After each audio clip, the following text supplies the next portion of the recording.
Hello. Ooh, I still look tired. I am still tired. But woo, okay. I guess I didn't take no time to wake this face up. I've been up doing stuff all morning, but I've been here by myself. I haven't even had to talk to nobody. So, woo. Uh, it's just been me. Good morning. Good morning. I also think with everything that's going on with this weather, like everything in here is like I could feel all the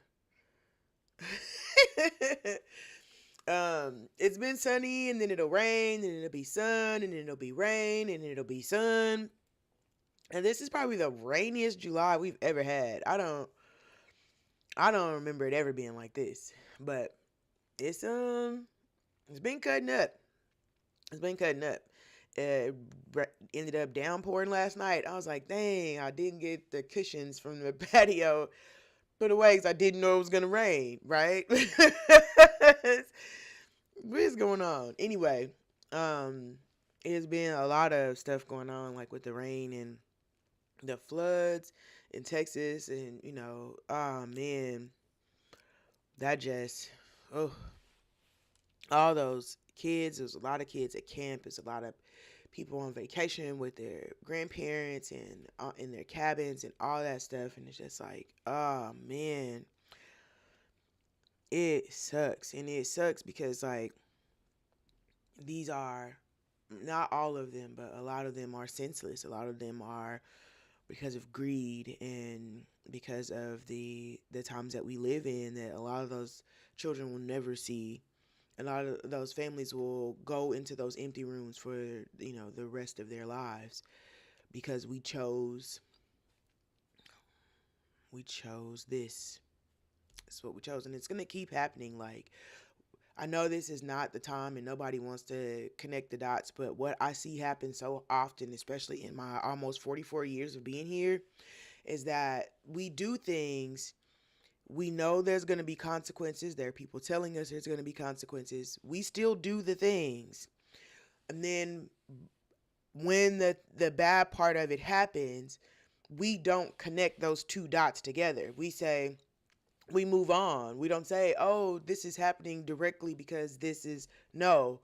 We need to make sure that we are understanding that there were people who were telling us that these were the kind of things that could happen.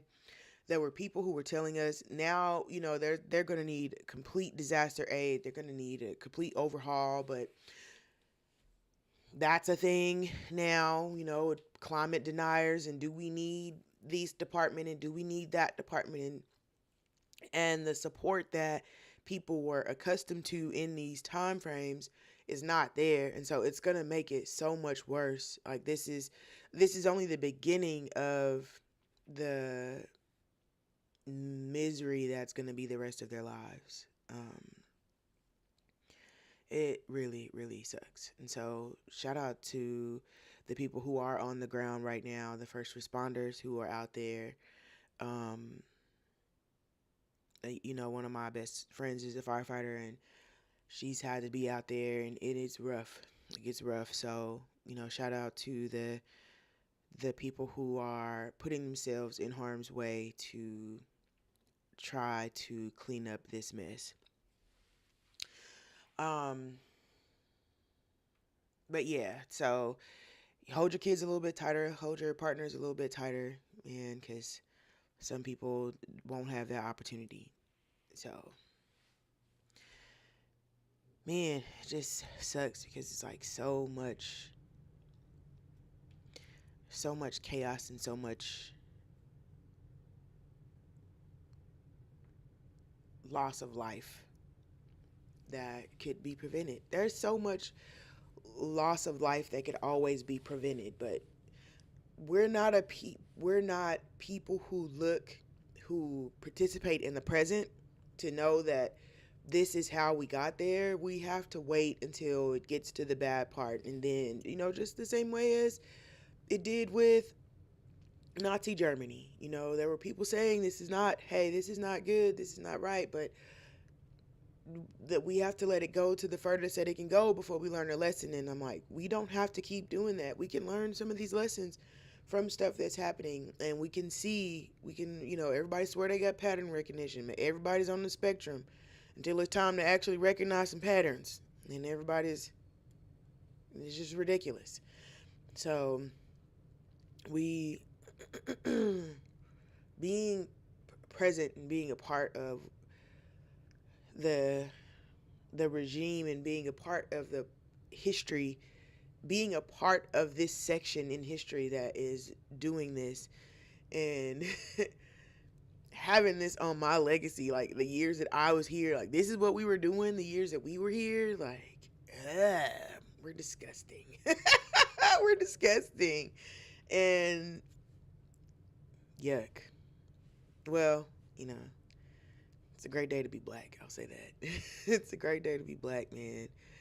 Just even when you know that it's not always going to work out for you, that you're doing what's best for the bulk of people. That's what we do, man. Try to do what's best for everybody, even when it doesn't necessarily benefit us. It's still the best thing to do. So, I want to see where it goes after this, though. I want to see what they're gonna do after this. Like, where can you go after this? Where do you go? Who could be next?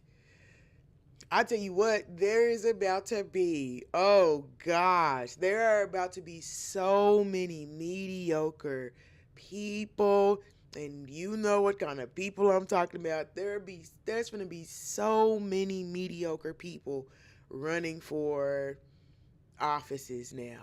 You just watch what I tell you. There's gonna be so many, so many. Like those polls are going to be overrun with candidates from state, senate, all of that. Finna be overrun because people's like, if he can do it, if he can do that, bro, let me in there. Let me in there. It's gonna be crazy. Like, knowing that this is only the beginning is wild, wild, wild work. Maybe that's why I look like this, because like I just been trying to survive and sleep my. I spent the whole weekend, whole 4th of July weekend, me and my husband both, we were both just in the bed. I don't think he was feeling too well because he ended up staying home yesterday too, but I mean, I'm a woman, so you know what my problem was. I hate everything. I could tear down a fucking building.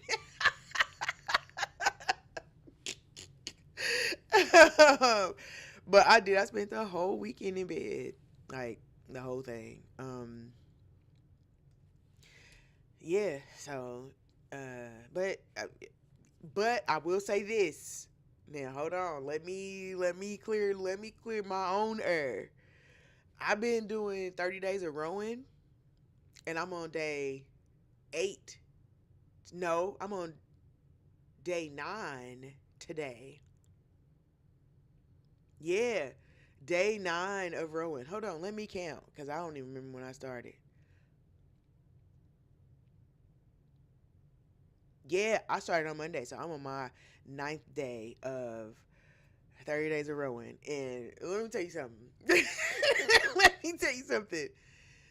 That doing it when you don't want to do it, baby, the first day that cycle dropped, I was like, 30 days of what?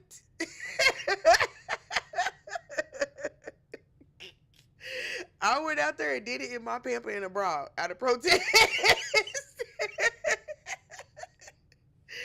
But I did it. So I had, even though I've been in the bed and I've been sleeping, I still been doing my rowing. So we gonna see. We gonna see after 30 days. I feel different. Like I don't know how to.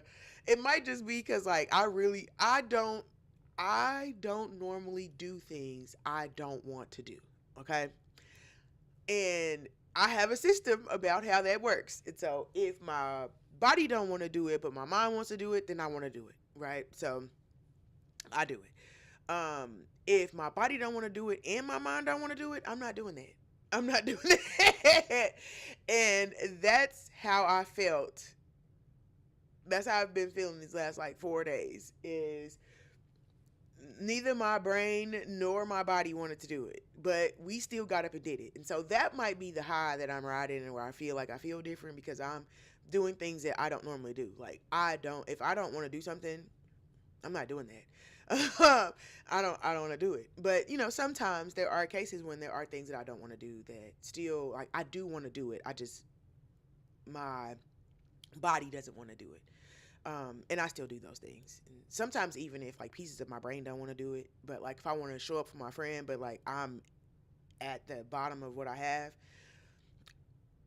before I bottom all the way out, I'll still show up for my friend. But so sometimes I do that, but that's not very often. If it's something that both committees don't want to do, baby, we're not doing that. So I've been doing that, so I'm really proud of myself. I've been gibbering already for 15 minutes. See how fast they be going? Okay. And so today we are talking about Pleasure Tools Tuesday. So we are talking about different tools that you can bring into your relationships and into your intimacy experiences to enlighten them, to bring that spark back, to give it that anticipation and those butterflies that you used to have. That's essentially what we're trying to get back to. Hold on, I need to put some stuff on my lips.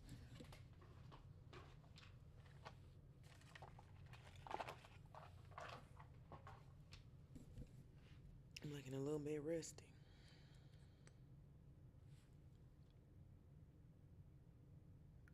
I want y'all to know my birthday month coming up. Please believe I expect my things. I know it's July 8th. And my birthday is August the 30th. But I'm just letting you know. I have an expectation of my things. So that's so funny. I was planning something with one of his friends, and he was like, "Well, we gotta check because this is my wife's birthday month." And maybe it's the whole thing. It's the whole thing. Okay. All right. So we're talking about pleasure tools today, and today we're going to be talking explicitly about shared journals, which I thought was dope. I have a prompt that gives me these ideas because sometimes, I've been doing this for a really long time. So sometimes it's hard to come up with new things to talk to y'all about. So I still try, but sometimes it's hard. So, I have a prompts and different ideas and different questions that it asks that guides me to certain things. And so this one was for shared journals. I love that. And specifically because it's not anything I've ever done. So now I have something new to do. I love it. Sign me up for new things. Okay. But shared journals. So what are we talking about? We're talking about using a journal for a couple's connection and being able to, not everybody has the ability or the words to express exactly how they feel. Sometimes you don't know how to put that into, how do I verbalize this without being rude or without letting my emotions get in it? Or, there are plenty of people who have issues with connecting with their partner based on the way that they communicate, right? And so if you have that as a fundamental dysfunction of your relationship, that's also going to reel over into your bedroom and into your sex life. So if you can find different ways to communicate and different ways to bring a sense of connection and intimacy back into your relationship, you have to explore those different ways. And so I'm saying that to say that even though shared journal sounds like some, hoity-toity, I don't know what that means, if that is, but if it sounds like some, frou-frou reason why, a reason to try to connect, if you are having issues, that it can't just be that this person that you love, that you're in a relationship with, just is not understanding or something.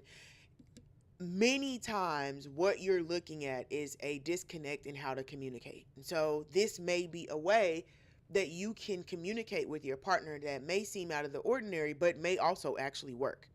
And again, we're talking about in the context of the bedroom and intimacy, but we're also talking about if it's a tool that works, we could use it outside of that as well, right? So a shared journal, you can do this a multitude of ways. So we're going to talk about all the ways that you can do it, but you can also put your own spin on how you want to do it. Again, I'm giving you the ideas for the framework. The process has to be yours. It has to be you and your partners, and it has to include things that benefit and that speak to you, that are the reasons why you are using it and that work for your specific type of communication. So don't take this as, this lady who said she's been doing this for this many years said we should do this, and then if you can't do that, then we messing it up. No, that's not what it is. Again, you're just looking for ways that two people can connect, that is not just a linear thought of, we're just supposed to be in love all the time, and if we're not in love all the time, then we must not be in love. That's not the case at all. So let me open up your mind to the possibility that maybe there's just a, a way for you two to communicate that you have not tapped into yet. So let's look at it that way, okay? So share journals. You can use this as a way to build intimacy between two people, and you can, what types of things that you can put in there is going to be again, it's going to be relative to you, relative to your couples, you as the couple, but it could also be desires, dreams, triggers, turn ons, turn offs, whatever kind of information that you have in your body that you have not been able to say or explain. Maybe you would have a better chance of getting those feelings out if you were to write them. So if you have specific desires in your relationship that you feel could use some more attention, which is a great way to say things, it could use a little bit more attention. I could use massage as a little bit more of a tool between us. I like when we touch each other. Things like that. Putting those kinds of desires into your journal to be shared and to be passed can be great. Now, you can do this in a journal that you both write in, or you can do this as two separate journals that you two exchange, or you can do this as two journals that you two never share, but that you journal in together. So you two can meet in a place, you can have an idea, maybe you can put a prompt out for the both of you, and you can sit together and write in your journal and never share what you two wrote. You were just sharing the intimacy of the space, which there's nothing wrong with that. The goal is to bring the intimacy back into the relationship. And so if the intimacy is in the shared space and not in the what you're doing in the space, that is absolutely fine. That is more than fine. It's actually preferred. It's preferred because if you can find the intimacy in the shared space, you can put whatever in the middle and it will be, the intimacy is going to be there. So sharing, if you want to share, if you want to pass a single journal between the two of you, and whenever you're feeling like journaling or ever you feel like talking, you can just write it in the journal. And you can set ground rules for how the journal is to be interpreted, all of those things. And again, it's a way to be able to communicate and talk about, sexual and other relationship tendencies that you would like to see more of or less of. So you can use, say you both wanted to write in your journals. You both have each your respective journals. You can put a prompt in there, and the prompt says, for example, what's something that I did this week that made you feel loved? And both of you can write about that in your respective journals. And having these conversations and being able to write this and have this communication, even though it's not coming in the traditional way we expect to be able to communicate. And I say expect because we have received communication in those other ways for eons, right? We used pictographs. We have used word of mouth. We have used other people's experiences, seeing with our own eyes. Maybe we shouldn't walk over there because the last time Fred walked over there, he lost a foot. So all of these ways we have learned to receive and communicate information. But when we talk about our feelings, we feel like it just needs to be me talking, you listening and understanding, and then you talking and me listening and understanding. And that's not always how it goes. So give your relationship the grace and the space to explore different ways to do those tasks. Or if you want to use it specifically for a sexual journal. I love the idea of that, and I'm thinking about starting. But a sexual journal where you say, tell me about a time you fantasized about me. And those kinds of prompts lead to these spicy little moments of engagement into the mind of your partner, to see when they do see you, when they do make that space for you, what does it look like? When they are fantasizing and imagining you, what does that feel like? What does it look like? And being a part of that fantasy, or being able to hear or see that fantasy, gives you an insight into that side of their relationship. Well, how did they see you as a sexual being? So it's really like it's very spicy. It can be very spicy, regardless of what's being said. And again, sometimes in the way that we read things is different than how that we hear them or see them, and so sometimes our interpretation of things changes based on how that information is being delivered. So journals give you that extra little leeway to use some of your other synapses to interpret that information.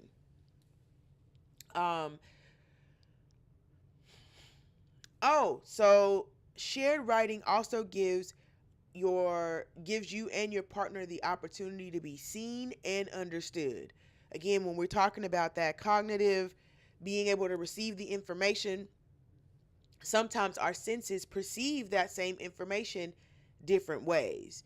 And so just say for someone who likes fire play, when you see a fire coming toward you, your body sensors are like, like that's not supposed to be that close. But if you are excited, or if you are welcoming that play, there's a part of you that has to say like, no, wait, no, no.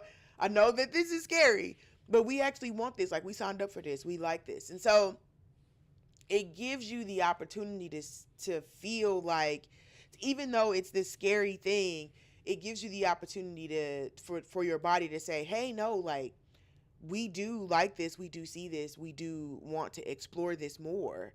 So it just gives you that validation of, or that opportunity to present yourself and to be seen in a way that feels comfortable to you. And if I'm being honest, it doesn't, sometimes that comfort has to be practiced and to be obtained.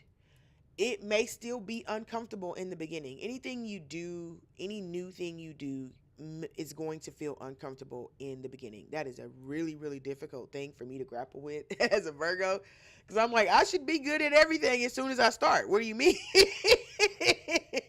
What do you mean I'm not good at this? Like, I should be an excellent basketball player. I know exactly what you're supposed to do. But I am, in fact, not an excellent basketball player. So it's really difficult. But being able to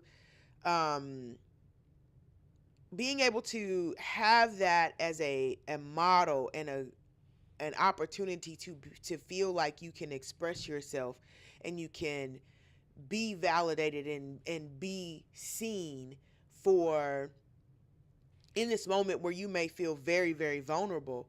It also brings a sense of intimacy into that and connection into your relationship, because you go through a series of steps on even in writing your journaling, of feeling what you're feeling and then turning those feelings into words, and then turning those words into sentences that make sense. Because feelings don't have to make sense, right? They're just feelings. This is how you feel.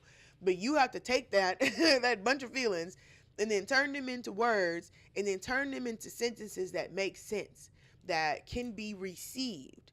And so you're already going through that, through a list of a host of steps in being able to do this. So it could very well be an uncomfortable and slightly vulnerable process, but also still very good for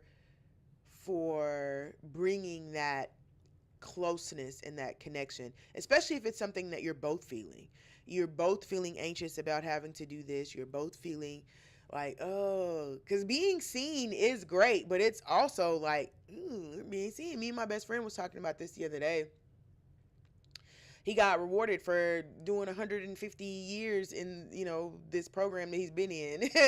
And he was just like, I was not comfortable being up there in the spotlight. And I'm like, yeah, that's crazy because you did 150 years in this thing and you knew they were going to do that. But it was just like, you understand it. You being seen is still scary. Being validated in all the things that you have put in can still be like, why is everybody looking at me? So yeah, it can still be scary, but that does not mean that you do not deserve to be validated and you don't deserve to be seen. So just open yourself up to it. It's a really good idea. So let's talk about some instances where you would likely use this. How would we put this into practice? What does shared journaling bring into a relationship? Say it's been a while since you two have been intimate, right? It's not anything you don't think anything's going on. It's just that, it hasn't come up per se. And you'd be surprised how often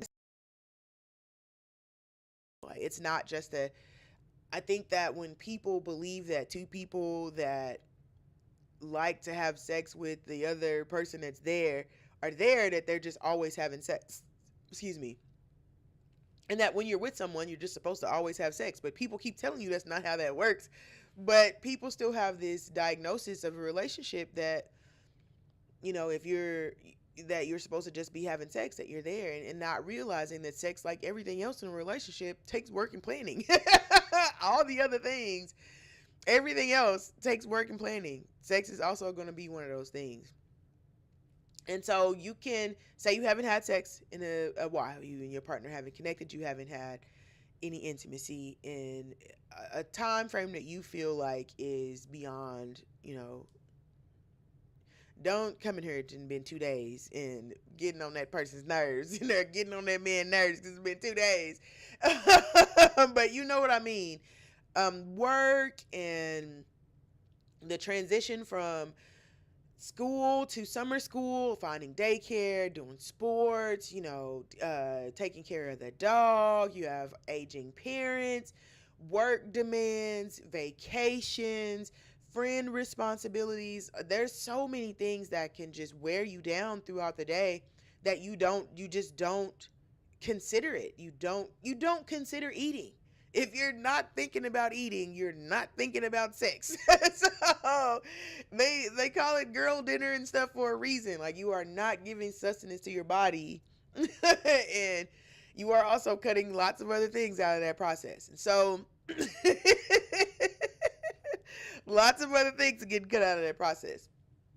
And so you can bring in shared journaling, like, hey, I noticed we've been a little bit distant. I know we got a lot going on, but we don't have a lot of time. So how about I got these 2 journals for us. Let's start with, and I put prompts in them already because I care so much about you. But if you don't want to do that, that's fine too. You can make a jar of prompts. You can print off. You can literally go and just print off or put in a system like, make me a list of sexual prompts for a journal, and it'll go and make you a list. And you can put those in a jar, cut them up, print them off on a piece of paper, cut them up, put them in a jar, and you can pull out of them if you want to. Or if you can buy journals. I'm actually working on one right now. But just different things to be able to start the conversation on increasing the intimacy, bringing sexual awareness back into the relationship, and putting a focus on the missing part of that piece. That, I still love you. We still have a lot. I know we have a lot going on, but I still love you. I still desire you. Let's just make some more time and energy for this thing. And we can do this by using this journal. And if you want, you can use a shared journal. You can pass it between you two as you are moving throughout the day or moving throughout, whatever. Today's your day to have it. Today's my day to have it. However you want to do it, you can make those parameters as broad or as specific as you want. And if you and your partner, if y'all are equally yoked, that means that there's going to be pieces that you're going to be really good at, and there's going to be pieces that your partner is really good at, and it should make a really good whole. Use those advantages, use those pieces to your advantage so that you can bring that connection back, and that you are doing the things that are feeding the needs of the people in that relationship. So, okay, let's talk about making it a ritual. If you are wanting to bring it into something that you're doing, and you do want the space of the journal, like you want to be able to enjoy the space and the company of your partner in the journal, you can create a ritual that works for you. And that may look like a Sunday night journal with a wine ritual, or a mocktail ritual, or just even a tea. Go get you some fancy teas, go to a farmer's market, find somebody there who sells teas and get you some of those fancy teas. You can do a Sunday night journal and a tea ritual, a weekly desire drop entries. So weekly, figuring out what's in your body, what your body feeling, what your body needing. And getting into your body is such a complicated process, but it's also so necessary, because your body does actually need things. There are times that your body just actually needs touch. It needs pressure regulation. It needs deep tissue massage. It actually does need things. It needs to be completely devoid of touch. There are times when your body is actually talking to you, but we're not listening because we're just moving about the day. So desire drop entries are great. And do an end of day check-in writing. So at the end of the day, talk about the needs that you did have met. Talk about some things that you would like a little bit more of. Even even in the upcoming days, hey, I know that my cycle is coming down, and so for the next couple of days, I would like a little bit more of this. Or, I have this big meeting coming up really soon, and so if you could you give me a little bit more space because I'm overwhelmed and overstimulated? Or, hey, I have this big thing coming up with my boss, and I'm going to need a little bit more support from you. Can you just check in on me? Ask me some questions, make sure that I'm still grounded, things like that. Those kinds of prompts and those kinds of writings and shared things that you can give to your partner are ways to ask for bids for connection without necessarily coming down and be like, you never spent no time with me. You knew my period was coming. You didn't even care. You didn't buy me chocolate, and you didn't give me Flamin' Hot Cheetos, and, blah, blah, blah. All those types of things can be avoided if we can get on this bandwagon on the back end. So we have tools and ways that we can use to create the type of relationships and the type of intimacy that we desire. We just have to see it in the present. Right now, I know that this is how I'm feeling. Or even in the future, I know that right now my sister's birthday is coming up. And because my sister's birthday is coming up, I'm finna be sensitivity. I know that. I've been married a bunch of years. Hopefully my husband knows that too. But I know that I need extra care around those days. I know that I need extra care around the days of my mother's birthday. I know those things about me. And so being present says that, hey, I know that my sister's birthday is about to come up, so I'm going to ask for a little bit more grace. I may be a little bit more distant and standoffish, or my emotions may be up and down. That I want you to know that's coming. And that can avoid on the back end the blow up when we're like, and you didn't even know my sister was coming up, and you don't do nothing for me, and I was there for you, and you can avoid all of that if we just get in the present and we can say, I'm already starting to feel some of that. Like I've already starting to feel some of that.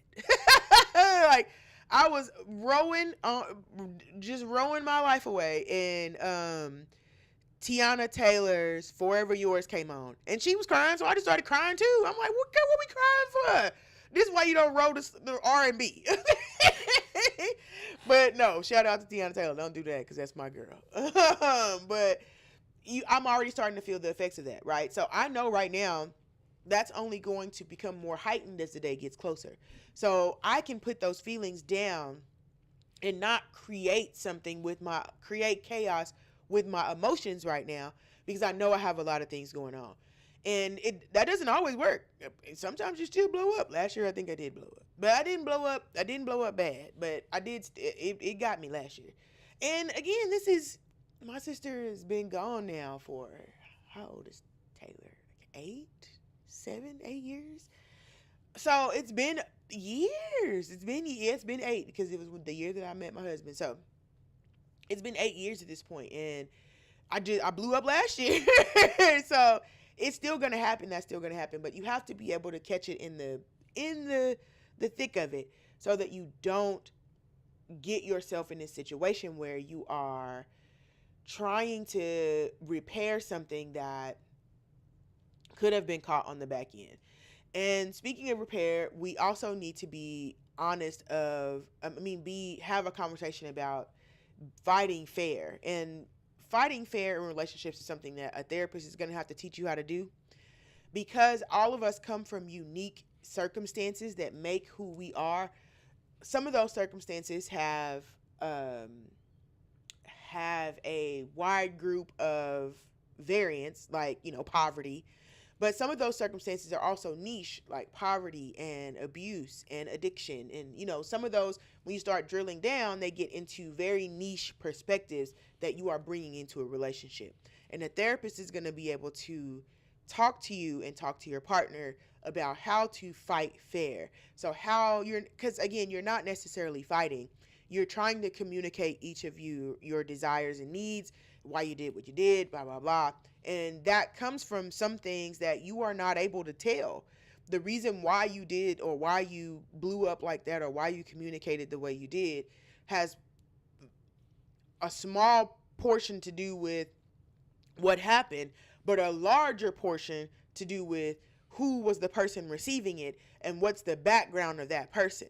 And so you have to have the tools in a relationship to make those grace points for your partner, and therapy is going to teach you how to do that. And it's also going to teach you how to communicate without throwing your relationship away, because a lot of the communication is our feelings, right? Again, it's us being, you didn't show up for me on my birthday. That looks like, and screw you, and you don't never, and crying, and throwing things and storming off on your birthday and creating this big scene. That could be that you're never here, or that you don't show up for me, or that I feel abandoned, or I feel whatever. But the feelings turned this moment into this big old thing because we didn't know how to just communicate that. The feelings got out. They were in there wrestling, and they was like, we and let us out of here because you said, and we was, and so all of those things get bottled up, and they can come out of the body in a way that's not really helpful for what you have going on, but it is a reaction to how you feel about whatever the situation is. And so if that is because you're never showing up for me, and that my parents never showed up for me, and that I've always had to stand in the gap for everybody else and nobody else does that for me, all of that plays into that blow up on your birthday. And so, yeah, the person didn't come in for you, but why was that important to you has to do with the makeup of you. And so being able to fight fair is you and your partner going into a therapist and saying, this is what I'm coming in here with. This is what they are coming in here with. Where do we meet this? Which parts of these are the parts that's causing us the problems? Which part of this is where we are getting the miscommunication? And so fighting fair it's going to be you two going to couples counseling. And that's for everybody. I know that some people, I don't know who thinks that is not, everybody need to go to couples counseling. Everybody need therapy. All couples. Because again, You are coming in here with a suitcase full of stuff that I've never seen before in my life. But I'm also showing up with a suitcase that you didn't know I had. And then you showing up with a suitcase full of shit I've never seen before, but also a suitcase of stuff that you don't know that you're bringing in here. And that's how we end up with 14 waffle makers. And so it is important to sit down in front of somebody and let them help you unpack that stuff so you can figure out which waffle maker to keep and which ones to throw out. So don't let people tell you that it's supposed to be some magical process that you and your partner are supposed to get together and y'all are just supposed to know. And when it's right, and blah, blah, blah. Bullshit. That's not how it works. You are a person and that is a person. You can put two kids who have nothing to lose in a room together. And them two kids is going to find a reason to argue about something. About something. Even though they own nothing in that room. They had happy lives when they got there. They're going to find something to argue over. And so that is a part of being in unison and being in companionship with another person. And even being in community with people. If you have friends, you don't have a friend unless you done fought with that friend. And me and my friends isn't going through it. But those are my friends. But if you cannot get past the fighting part, then, or figuring out how to communicate part, you're never going to be able to have your needs met, and that's a relationship that's going to be destined to fail. And you're going to always just say, well, that person never, figured out what I needed, or, they would never show up for me. But at the end of the day, were you able to communicate that to them? Or was the expectation was they were just supposed to show up and know? Because a lot of our expectations is that people are just supposed to show up and know what we need and what we want, and that's supposed to be it. And nothing is further from the truth. Not in a healthy relationship. Nothing is further from the truth. Now, there are going to be things in that relationship that you didn't know you needed that are super beneficial to you. Oh my God, I did not know that was available to me. But there should also be things that you know you need. And you should be able to say, hey, these are things that I know that I need. And let the other person choose if that's something that they want to provide for you. So, nobody's perfect. None of us are perfect. We're all just out here trying to exist, baby, trying to survive. It's also really good to do it as like a letters of lust. Like you could do a swap.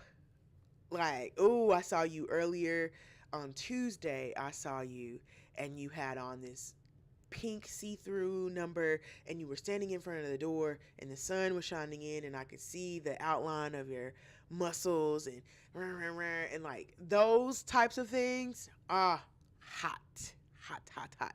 But they also just give this imagination and connection and this power to the feelings that you have that have turned into words that you have strung into words because they were such powerful feelings for you.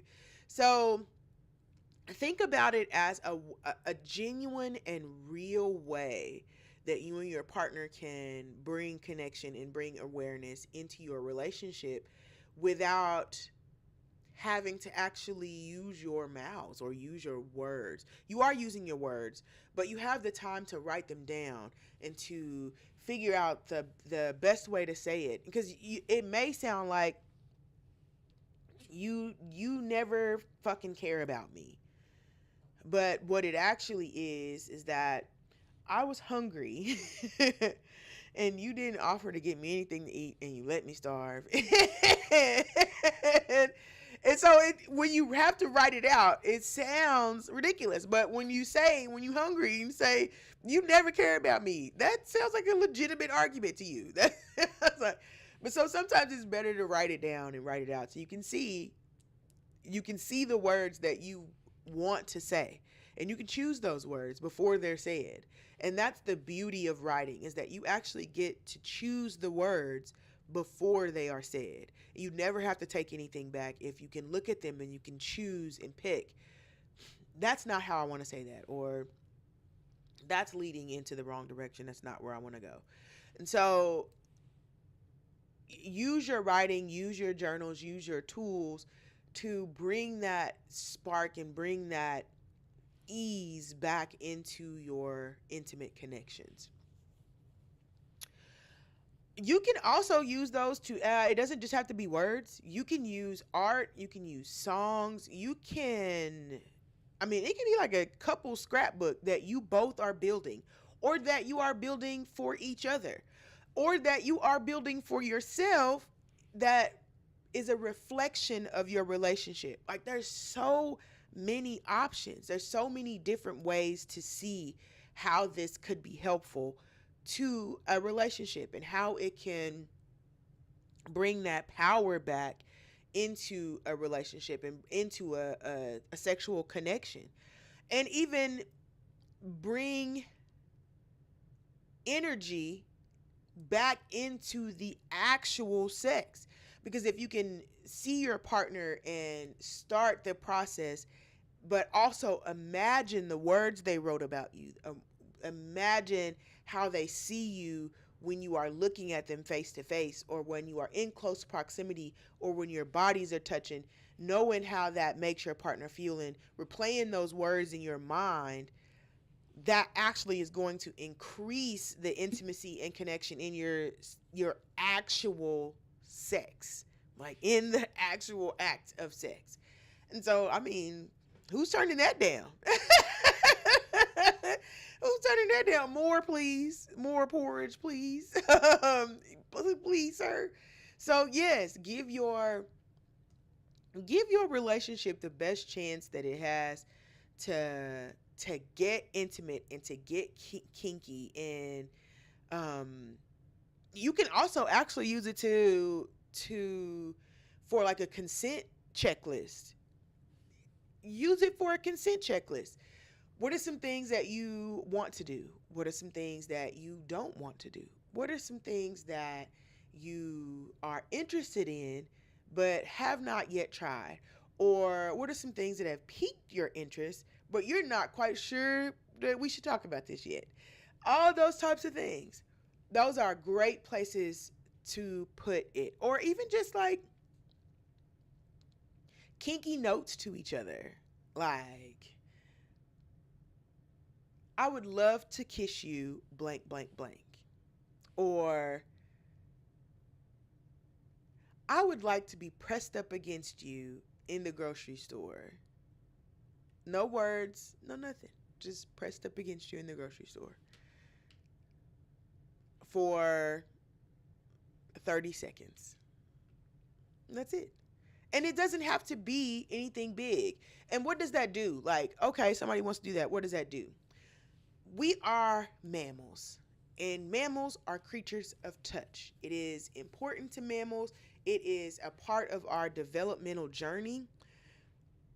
If you were to remove touch and intimacy from a child, you are more likely to have detrimental consequences as an adult. From that point, I think it's from like 18 months up until something like that. If a child does not have access to touch and intimacy, there is a small bracket of time frame that if they do not have that, it has a lasting effect on their ability to create relationships in the future. They did a study on, I think it was an orphanage in like Russia or somewhere. Don't quote me on that. But it was a study that they did on children who were, I want to say they were orphaned due to the war, and just follow them throughout life. And you look at the types of issues that they had, and they start noticing patterns. So touch is something that we desire, and it doesn't always have to be sexual touch. It can just be touch. When I roll over in the middle of the night, I'm reaching. I'm reaching for my partner. There is no desire there. I'm not looking for something. I'm not trying to initiate sex or creating a bid for connection. I'm genuinely searching for the body of my partner. And when I find the body of my partner, I'm satisfied. It's either a foot, an arm, or either just looking. And it's the same way with parents and new babies. You go out to touch your baby you don't desire anything from the child. You're not trying to start a bid for connection. You're not trying to share a moment. You just want to touch. I just want to touch the feet, I just want to hold the hand. I just need to do 2 brush strokes of the hair, something. So we are humans. We are created with a desire for touch. That desire can be manipulated due to our circumstances. But if we are genuinely nurtured as children, we will have a desire for touch. So that desire for touch is just, I want to be near you. I want to be touching you. Now, touching you in the grocery store, maybe not. You might not agree to that part. We could do it in our kitchen, but we're not doing it in the grocery store. That's still fine. But sometimes you may be in the grocery store and your partner just might rub up against you, or just sit their arm next to your arm, or just some kind of bid for connection. We are creatures of touch.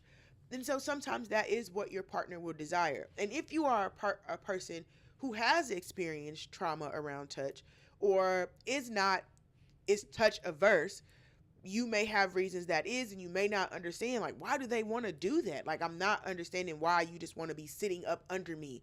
This whole couch is here. Why do you need to be sitting on the couch up under me? Parents say the same thing about their kids. Why do you need to be right here? Why can't you just sit? Why do you have to sit on me right here? Again, I just want to be near you. I feel safe. I feel seen. I value your presence. I value who you are. And I just want to be as close to you as possible. Sometimes you just want to be in their skin. Like, I do not know how to describe that. I cannot describe that. But if there was a way to be even closer, like, I want to be inside of my husband's skin with him. Like, let me just be in here, inside of here with you. At the same time, you don't got to get out. Like, I want to be in here, inside with you, if that's okay. Like, that's what I want to do. So you can have the need for that, or you can have that need, or most likely be in a relationship with a partner who has that need. That's what always happens, right? It's always that's what they always say, is that, am I the clingy? I'm probably the clingy one. No, I don't know. I think if I had to honestly say, we probably both equally as clingy to each other, which is good. I like that. I be in his space and he be in mine. I would feel bad if I felt like I was getting on his nerves. Sometimes I do ask him, am I getting on your nerves? He's like, no. I'm like, would you tell me if I was? No. I'm also bigger than him too, so I always be like, can you breathe? Yes. I'm like, would you tell me if you couldn't? No.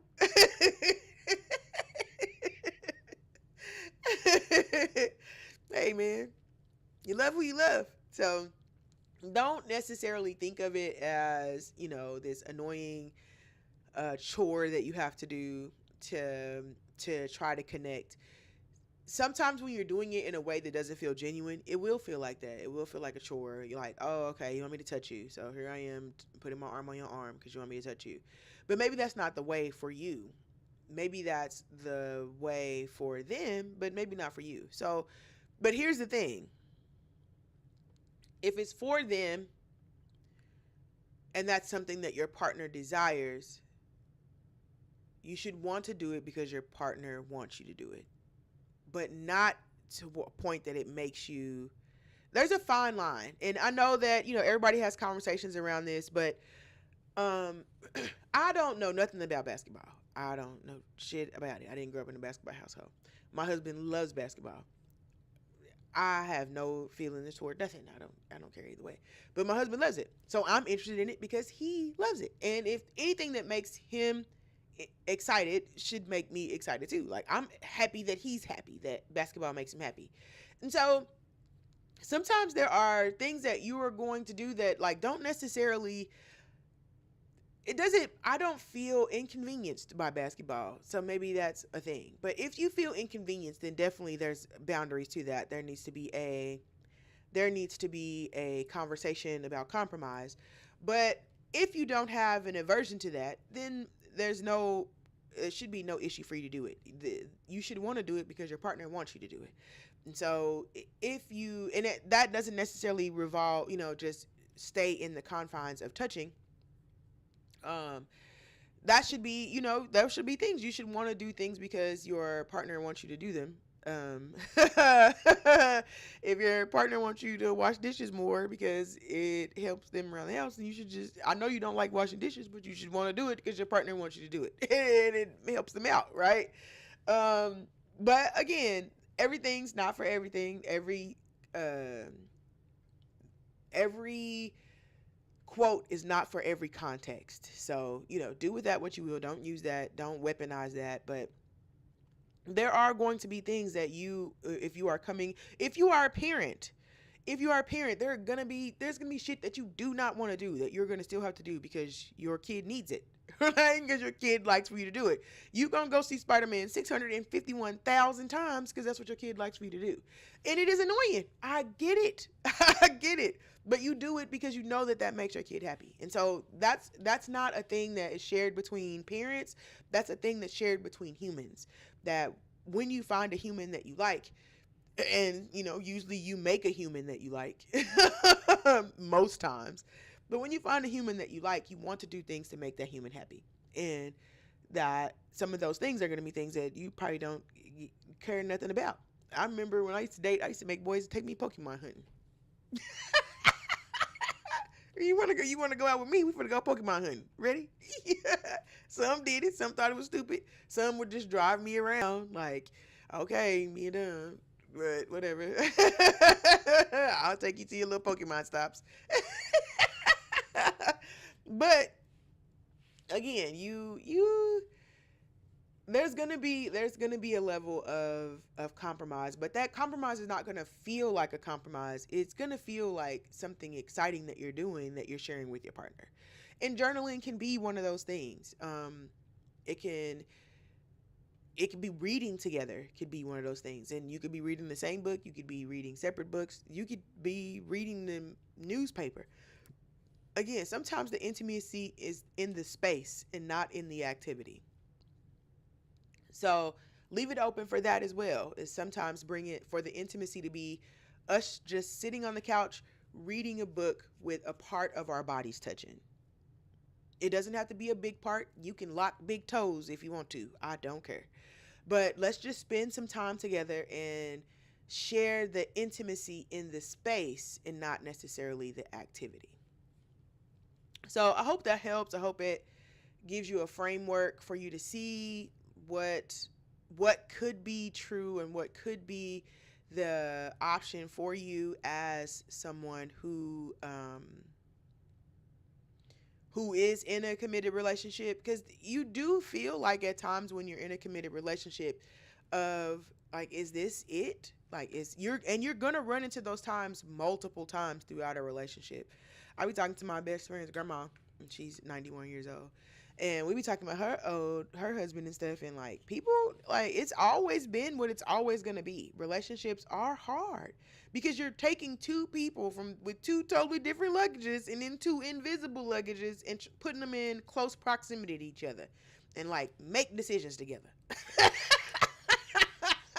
You two make some decisions together, and like, that's gonna be a traumatic experience. It's hard to put that together. And so if you want your relationship to thrive, if you want it to be a relationship of healthiness and sanity. Sorry, I was looking hard too, wasn't it? It's kind of dazing now.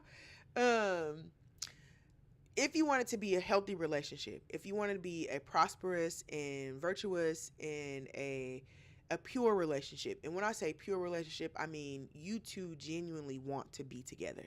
This is not somebody forcing y'all to be together. This is not a relationship of convenience. You two are genuinely two people who are in love with each other and want to be together. That is going to take work. It's going to take work. If you are surviving, I mean, surviving takes work too, but it takes a different type of work. It takes a different type of work. And, healthy relationships, they're not healthy just because people are, the two people are okay. They're healthy because the two people are making it work. And I will always say that what's wrong with your relationship is what's wrong with the two people, not the relationship. It is Something that you bring to the table and something that you bring to the table. That's what's wrong with your relationship. It's hardly ever the relationship. It's hardly ever. It's the stuff that y'all are putting in the middle of it. So you have to be, and that's a thing too, is that when you are disagreeing in as a couple and in a relationship, you have to disagree as two people against the problem, not the two people against each other. It is, how do we fix this issue? This is the problem. How do we fix it? I don't care how it got here. I don't care who is to blame for it. I don't care about any of that stuff. This is a problem. How do we fix it? I mean, I do care, like, it's important to talk about, like, how it happened and all that, but that cannot be the entirety of the conversation, is arguing about who's right and who's wrong. Nobody cares about that. That's great. I'm glad that you two are, figuring that out. But what are we going to do? How are we going to fix it? Okay. So we have to create some space, create some room for us to make sure that we are, doing the best we can. We want to make sure that we're doing the best we can to keep our relationships intact, that we are not being, that we are not muddying those relationships by letting our emotions speak for us. Your emotions should speak for you, but they should be putting your words together in a way that is conducive to maintaining a status quo in your relationship. If you get mad and you like, bitch, you right that, and you're like, well, okay, now, I know you mad, but this is not how we're gonna do this.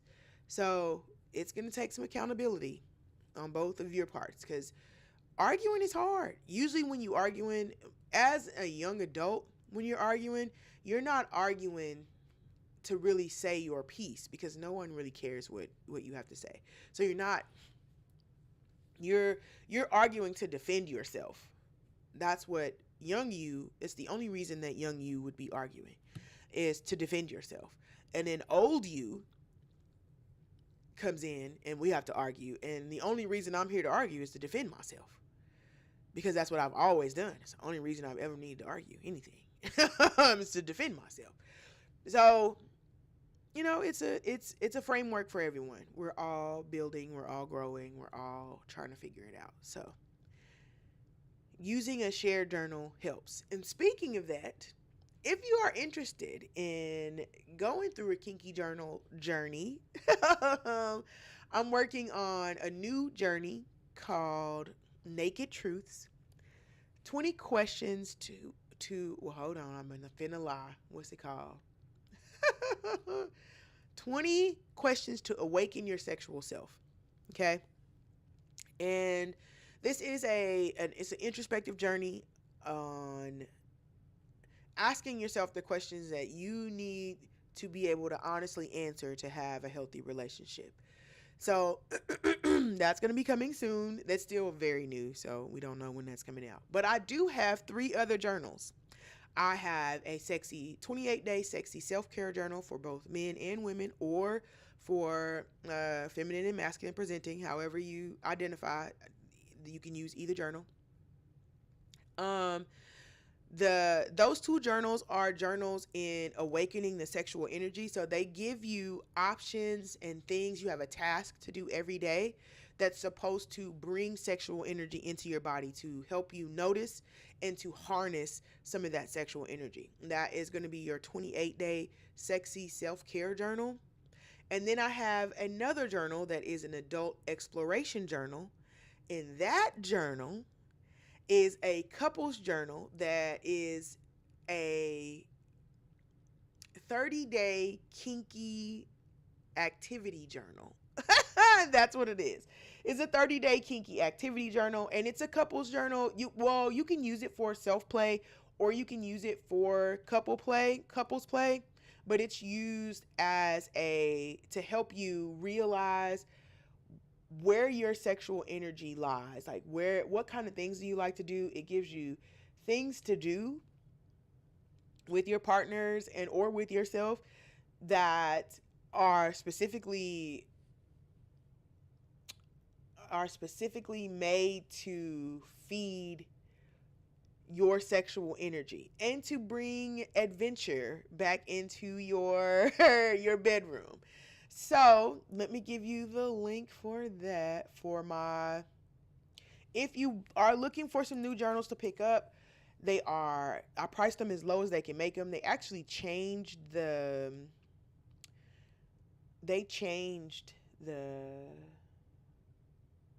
price. They said it on books below six, I think it was $9.99. They had them. They changed the things for them. So, but the book is still $9.99. I don't care. It don't have nothing to do with us, right? Um, so the I want to make sure the link worked. Okay, yeah, it did.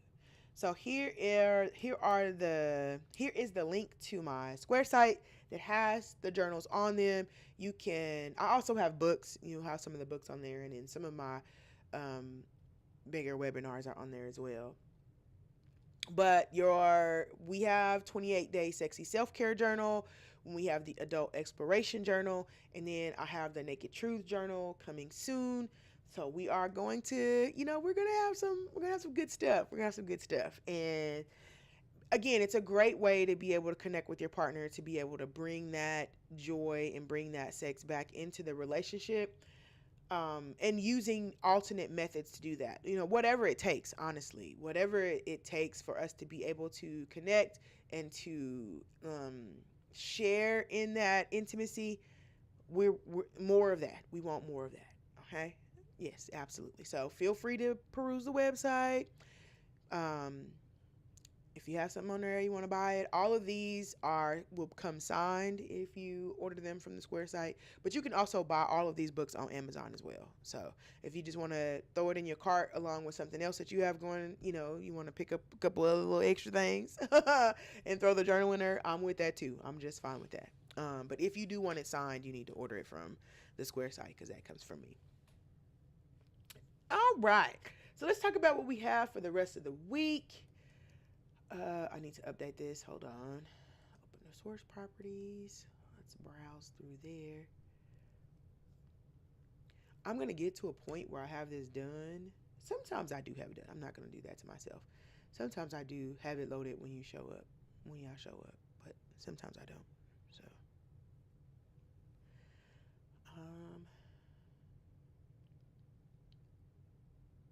where is it? Oh, here we are.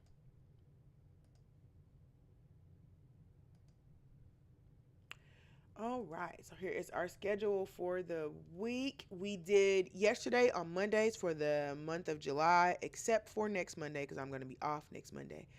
We are going to have hygiene for college-bound adults, which is just a crash hygiene course into taking care of your body in a shared space, making sure that you're keeping the space open for roommates and stuff like that. So that's what we're going to be doing on Mondays for the month of July. And then on Tuesday, today we did share journals, writing fantasies or desires to explore together. And then tomorrow, which is going to be Wednesday, is going to be Ask Coach Katasha. That's going to be at 2 p.m. Central Standard Time. And you are going to be looking at a live Q&A with a certified sexpert, which is me. You can come in, ask your questions, drop your questions in the chat, and I will answer all of your burning sexual questions. Well, the ones that they let me see. Sometimes they don't. Sometimes they think your questions are too burning, and I don't get to see them. But we'll figure it out. So stop by. We love to have you for that. On Thursday, we're doing Sex Tech Thursday. So we're going to be talking about Black-owned toy and wellness brands. Sex Tech Thursday is a space where we come in and we can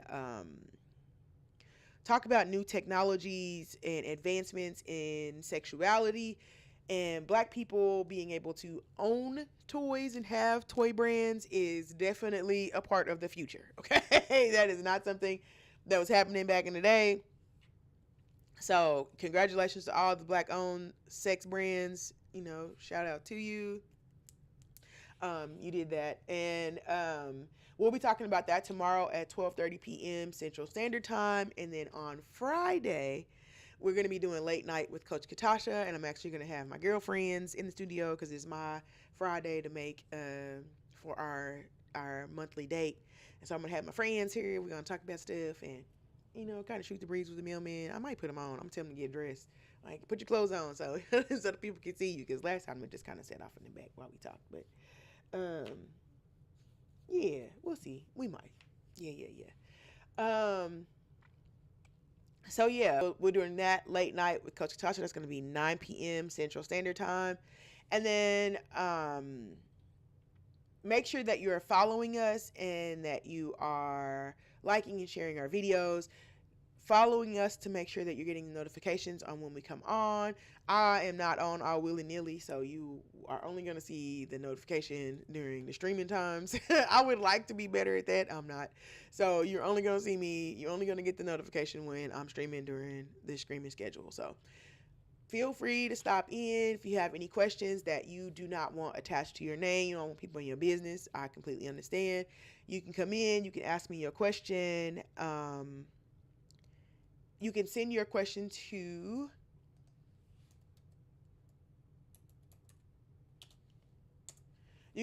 to our email, and we will bring the question back to the chat and talk about it. But of course, it will not be attached to your name.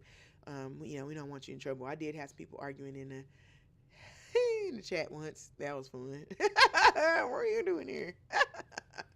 It's probably just the same person talking to themselves, but I don't care. That was funny to me. So, you can come in if you want to ask your questions. You can send them to our email, or you can send them to any of our social media.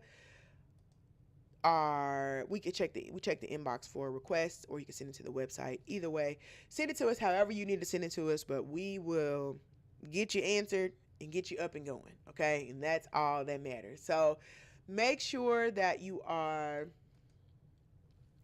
following us so you can get your notifications when we stream, and just letting anybody know, if you know anybody who needs quality sex education. We do only teach adults. You have to be 18 or older to view. You don't have to be 18 or older for our July hygiene series, because none of that's going to contain any adult content, but I am an adult content creator, so the rest of my content will not be for you. I will let you know when stuff is for you. But this is going to be the hygiene series. I'm actually pretty excited about that. Building it's been fun. I do enjoy, I don't know, I just love torturing myself. So building has been fun, and trying to keep it in the scope, because I want to talk about so many different things, but there's only so much that you could talk about when you want to. I wanted this to be a very detailed, in-depth review of how to care for the body and why you are doing the kind of care that you're doing for your body.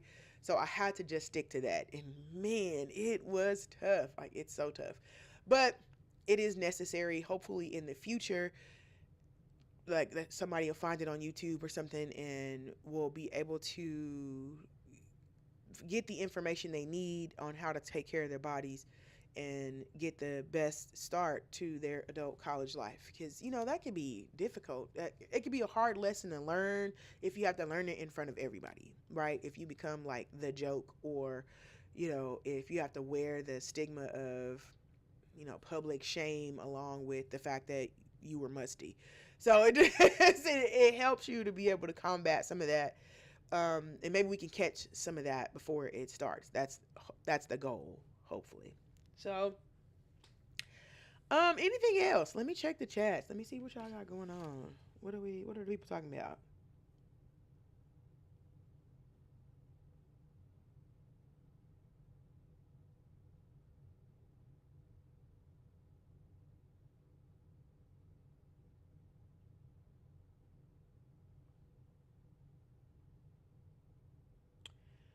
Okay, that don't look like nothing. Let's see.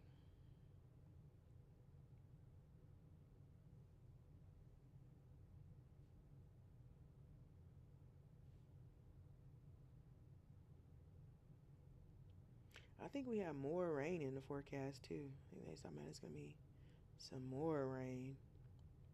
I mean, I definitely hope that it doesn't get to the point to where it's getting in some of the places, because I don't stay by a river, but I stay near communities that stay near uh, the is it the Oklahoma River? I think it's the Oklahoma River that runs through here. So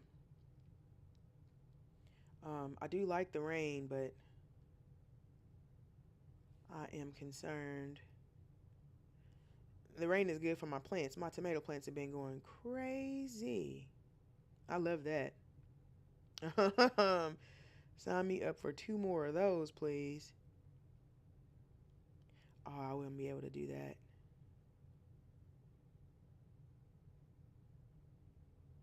Oh, you tripping. Oh, okay. Well, what's today? The 8th? Hmm.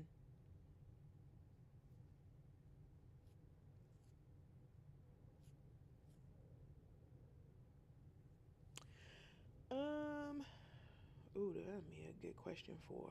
Okay, we'll do that for Wednesday, tomorrow. We do have a couple of questions in here though. Hold on, y'all. All right.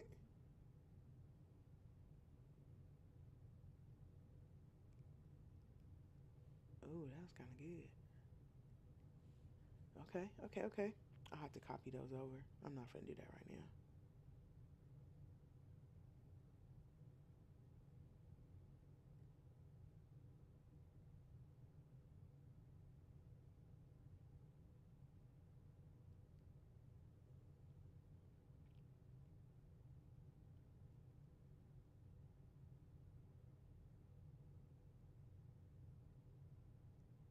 Go. Okay, so we got some good questions for next for tomorrow. I'm excited about that. Uh, Also, just make sure you can stop in, ask your questions live if you want to. You can't embarrass me. I cannot be embarrassed. So come on in, ask me your questions. Hey, Maxstro12121. But yeah, you can come in, ask me your questions, any of your sexual health questions, any of your relationship, consent,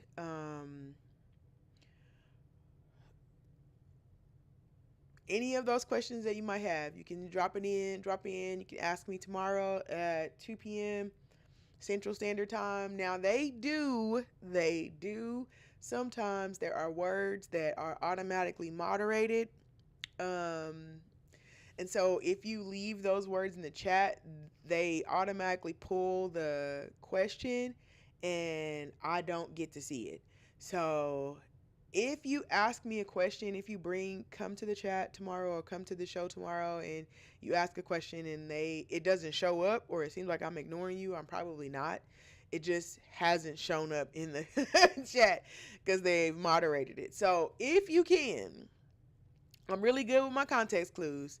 So try to re-ask the question, and you can like leave out the words, or you can swap letters or whatever you may need to, because I want you to get your question answered. Like I want you to have the answer.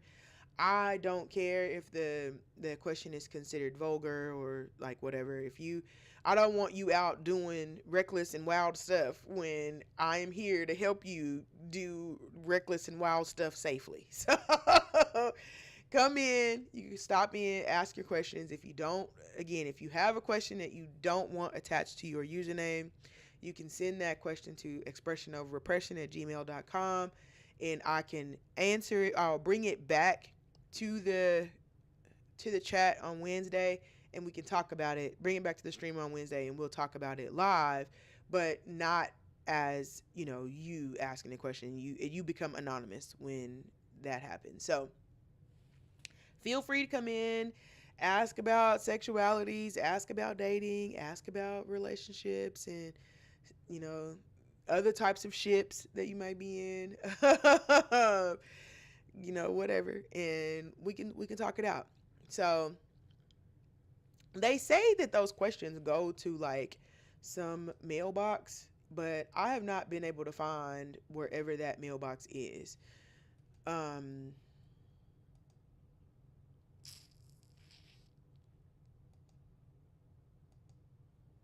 Okay, Hold on. Let me see if there's anything in there right now.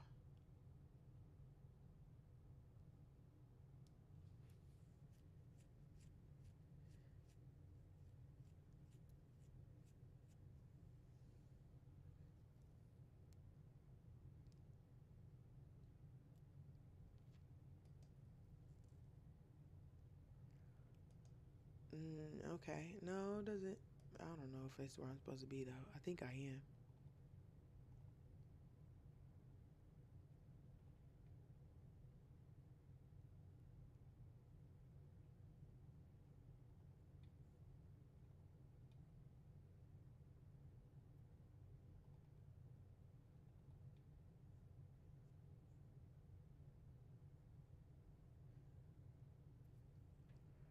Okay, okay.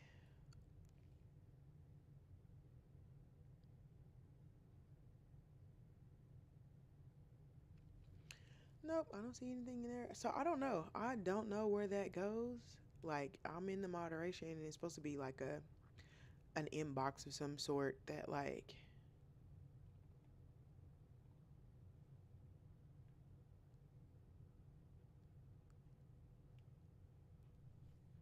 hmm.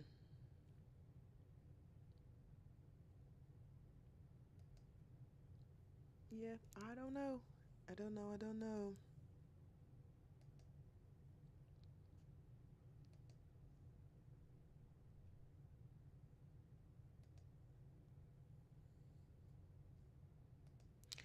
Yep, okay. Well, so that is our stream for today. Um, you can come back tomorrow for Ask Coach Katasha at 2 p.m. Central Standard Time, where you will have the opportunity to talk to a live certified sexuality educator. So I will see y'all back here on tomorrow.